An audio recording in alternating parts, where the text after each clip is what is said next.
I don't know, Ali, if you ever remember that programme Life on Mars on BBC. It was a programme where an officer from the 2000s goes back in time to the 1970s, and the two cultures of policing clash. And I think the case involving this Garda with a bike, it really shows a clash of cultures, because the Irish Guards have always had been kind of well rooted in the community, and they've been given a little bit of leeway to maybe help people out, or to be involved in the community in a less formal way. Yeah, for sure. I don't know that program. It might be a bit before my time, Niall. Yeah, but you might be showing your age there. Well, probably. But, I take your point. Yeah, I think historically, An Garda Síochána, since it was founded, has really been about community relations.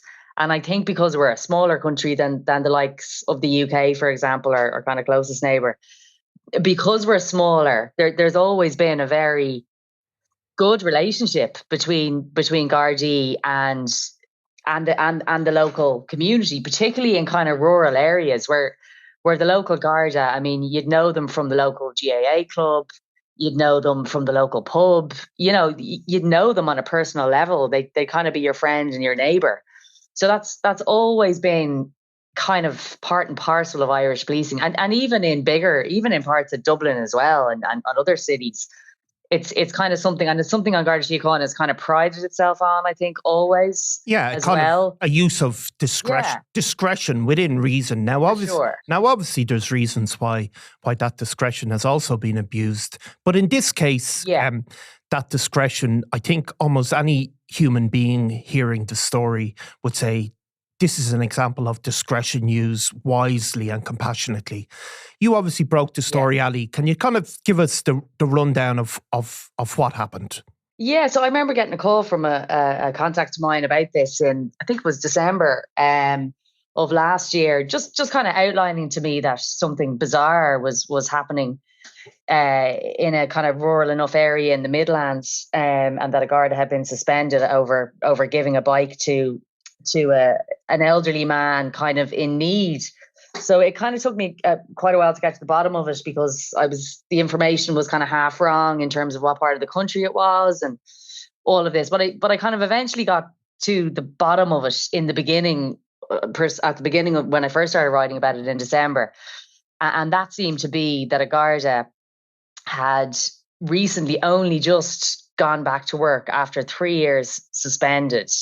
And his alleged crime essentially was that he'd given an old bicycle that was completely unused to an elderly neighbour in his community, who basically during COVID, kind of at the very height of COVID in May 2020, had no transport. His bike was broken, and in May 2020, like, everything was closed. Like, he couldn't even buy a bike. And I think he even said to this Garda, I'd bloody buy a bike if I could, but I can't even buy a bike. Like, there was nothing. Everything was shut. It's hard to remember those days, but that's the reality then. And that was the situation. And this man, he'd hurt his knee, and his doctor had actually recommended cycling might actually help. And this Garda knew this man, had to think about it, went and looked in the Garda stores and found this bike, which had been there over a year, which was a very old bike, to be honest. Like, it was. Yeah, I think they put a value of €50. I saw was placed on it. Someone said to me it was worth nothing. Do you know what I mean? But it would do the job for this man. It would help this man. So this Garda didn't really think twice. He went to the Garda stores, opened it up, took it out, put it in his Garda van, and delivered it to this kind of older kind of man who I think lives in his own in a rural area. And I mean, like, there's even CCTV, Niall, of this happening, that was later played at the Garda's disciplinary hearing. Like, he wasn't trying to take this away on the QT. He wasn't trying to steal this bike. He, in full view, took it out, put it in his van, and gave it to this man. And that was what he did. That was the height of his offence. Yeah, I mean, and I think as well, like, I think it's been reported that, like, guards have in that rural station, they had what was considered a lost and found. And, I don't know, I can't remember the exact number of bikes robbed in Dublin every year. It's about 10,000. And most of them, a lot of them aren't reported. People don't even bother going to the guards to report a stolen bike. Sometimes guards recover bikes and they're left there. They might not even be, I think in this case, there was no criminal investigation surrounding a reported stolen bike. So it was just sitting there with a Garda sticker on it. And, he obviously handed it over then. So he handed it over. Now, this is kind of where the problem arose. There's a procedure for Gardaí when you do something like this. Now, there's also a rule that the bike that a piece of property like that, it can't be given out unless it's been unclaimed for a year. But this bike had been unclaimed for a year. So he was within his right to do what he did. But what I suppose he failed to do was fill out paperwork to that effect. I think senior Garda management now accept there was no malice in his failure to fill out paperwork. He simply hadn't gotten around to it as of yet. But what he did do, I think less than a fortnight later, it was early June of 2020, he did tell one of his superiors, oh, by the way, I gave XXX a bike, he needed one. So he did actually report it eventually within a couple of weeks. And his superior said, you need to get that back. You didn't follow procedure, get it back and that'll be the end of it kind of situation. And a lot of Gardaí feel that should have been the end of it. Yeah, but of course there was a massive other reaction, wasn't there? I mean, basically his home was raided by the NBCI, which are the kind of the elite investigators of An Garda Síochána. Yeah, so I mean, by the time this Garda told one of his superiors that he'd taken this bike and hadn't filled in a form, essentially, unbeknownst to this Garda, another supervisor had already reported him to another senior Garda within his station. And this senior Garda had already reported it to the NBCI. So at the same time, he was saying kind of, oh, by the way, I gave this bike to someone, lads. There was already this huge investigation underway, unbeknownst to him. And then within 2 days of him telling one of his superiors, his home was raided. I think 3 cars containing 6 Gardaí from NBCI, who are the specialist Gardaí in the country, as you know, Niall, who really are there to investigate very serious organised crime, essentially. And they had already launched this huge investigation, and 6 of them landed down in a dawn raid, essentially, at his home, knocked on his door, woke him up, woke his family up with a warrant to search his house. Yeah. I mean, incredible stuff, obviously, and everybody knows about the struggle for Garda resources to investigate all sorts of crimes. So no matter what way you look at it, it seems extremely excessive. Obviously, then what did happen, he was suspended straight away, and a criminal investigation was launched into, I think there was talk about, there had been a second bike at some stage that he'd, I think, attempted to give the man, and it was a kid's bike. He gave it back, and that was sitting in the station. And a file was sent to the DPP, which was returned quite quickly, I think, wasn't it? By the DPP standards, I suppose. I'm not sure how quickly the NBCI sent their file, but I don't think that the DPP took very long to say there's absolutely no criminal case to answer here whatsoever. But I think the investigation took some time, and there was a false allegation that this Garda had also stolen 2 very expensive bike wheels that were also in Garda storage. Now, there's absolutely no evidence whatsoever to suggest he did. And I think senior Garda management now accept that this was an incorrect allegation completely.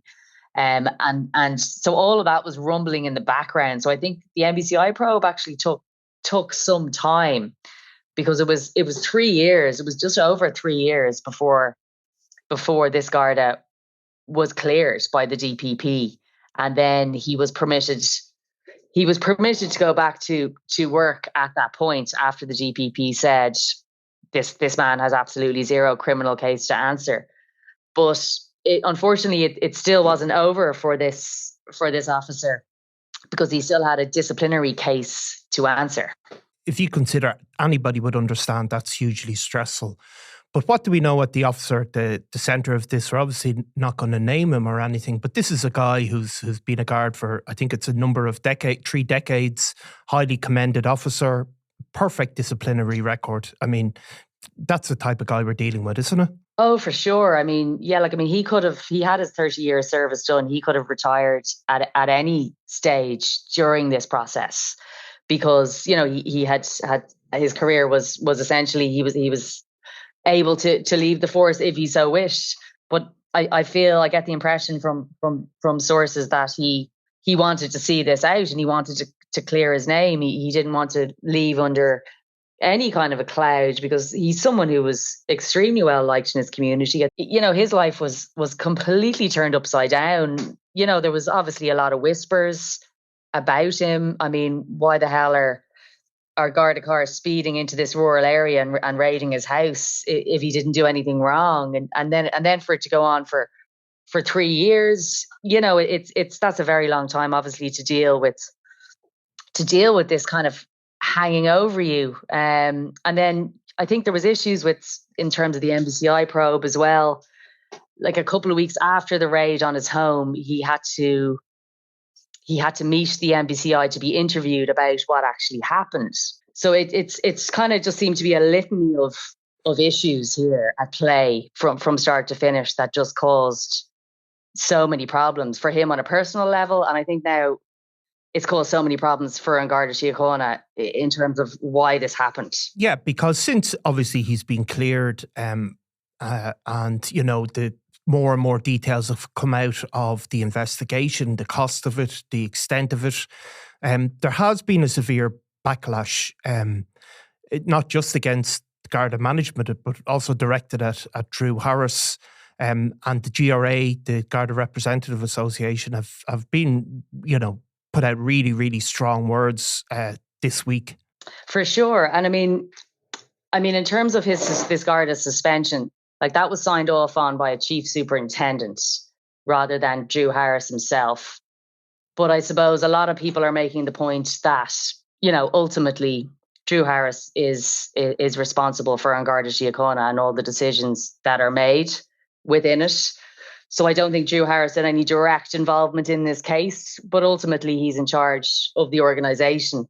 And what happened in this instance is just seen as an example of a kind of complete disconnect between Gardaí and the community trying to do their job and maintain good relations and help people, which is ultimately the job of the Guards, isn't it? To help people. It is, absolutely. And, you know, there's no doubt there is a culture clash going on within the Garda at the moment. Like, we obviously, the Drew Harris has come in from the PSNI. There's a very different culture, I think, in the PSNI around that issue, maybe of discretion, and for obvious reasons, because of the history in the 6 counties, you know. But there is a lot of tension bubbling along, isn't there, within the Guards about how all of these internal investigations are going on. Yeah, I mean, there's been a lot of kind of questions asked about, you know, some of them just seem to go on far too long, as well, you know, and I think it's unless you're in that situation, it's hard to understand the kind of the psychological impact that can have on you to be kind of out of work for a lengthy period of time. And there's always this thing of, oh, you're suspended with pay. That doesn't account for all of your pay whatsoever. Gardaí lose a huge amount, up to kind of 25% of their wages when they're suspended with pay, because they actually lose out on a lot of extras and other bits and pieces, as well as overtime. So they're financially out of pocket. And I mean, most Gardaí want to serve. They don't want to be sitting at home doing nothing. But I think it's a lot of the time as well, it's the kind of questions. It's the people in your community and your neighborhood going, oh, sure, why isn't your man or your one in work? Oh, I've heard they did this, that, and the other. And that takes its toll. And like, let's not forget as well, we need as many Gardaí as we can get out there, you know, at the moment. You know, Garda management it's a constant recruitment attempt, and to have Gardaí just out. I mean, listen, some Gardaí who were suspended and charged with serious crimes, of course they should be suspended. Nobody questions that. But there's certainly perhaps a lot of cases, and this epitomizes it really, which, should be looked at sooner and dealt with sooner so that it doesn't have this impact. Yeah, and of course, if you speak to individual officers, they have that same problem with GSOC investigations that seem to really, really creep on for years and years, even if, the outcome is almost definitely going to be that they're cleared, and it really can hang over the head of people. Also with the issue of paperwork, like that is another big issue, isn't it? And that is another culture clash, I suppose, which maybe Drew Harris's focus on that compared with the traditional sort of view of paperwork as not being the primary thing to do. Well, in fairness, I don't even think it's a Drew Harris thing. I think just the modern world, there has to be more effort, particularly because in fairness, Garda Síochána has a bad history of keeping records. And that's a problem when people are looking for investigation files and things like that. I think there has been a bad record of all of that. And I think it definitely needed to be improved. But certainly there's a lot of complaints about the Garda internal IT system and all of that, in terms of Gardaí having to kind of input the same information almost into a couple of different systems, things not being streamlined properly. And certainly it's kind of a real bugbear of modern policing, of that guards are saying they're constantly, half their job is, half their time is is filling in paperwork.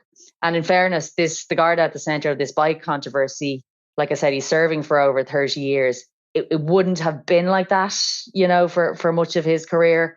So perhaps an easy mistake to make, to not fill in the paperwork in this instance, Yeah, absolutely. And look, all of our jobs change over the years, and, you have to change your ways. But you can see that people, certainly as they get on their careers, they get used to doing things a certain way. So it's understandable.